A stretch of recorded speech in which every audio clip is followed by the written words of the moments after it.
thinking a lot about conflict lately. Throughout my career, I have not seen eye to eye with some people. Maybe we didn't agree with what was important, or we don't share the same values. Perhaps we didn't agree with what the problem was, or which approach would yield the best results. Now, if I didn't have to work with them, it's only slightly annoying. But if I had to work with them, it could become really challenging. And I used to think it's simply they are wrong and I'm right. I'd make it my mission to prove them wrong. In a naive way, I was convinced that if it made so much sense to me, or even if it was an objective fact, I could talk sense into them.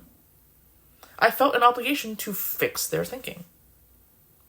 This never worked. So I'm always learning to not default to that inclination, especially dealing with conflict as a leader.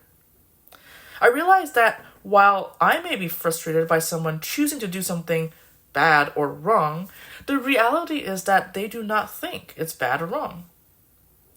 That may be really hard for me to imagine and accept, but it does mostly explain another person's actions and words in most instances of conflict.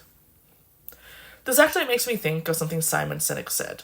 He said, "No one thinks they're on the side of wrong. Everyone thinks they're on the side of right." Perhaps the more helpful response in conflict is to make space to hear their side of right.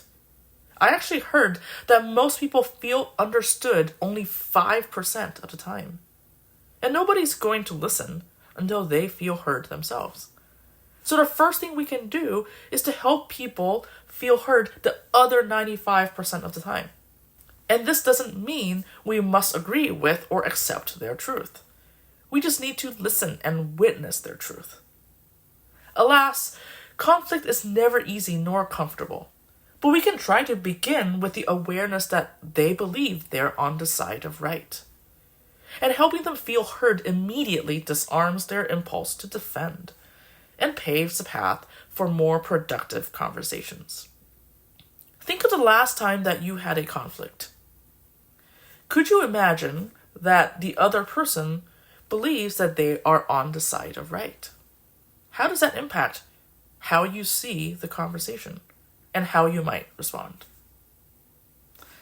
My name is Tiffany Chang, and this is Conductor as CEO, where I'm curious about ideas from other industries and how they apply to our growth as arts leaders.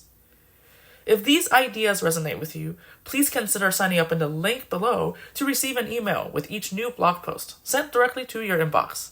Thank you, and have a great day.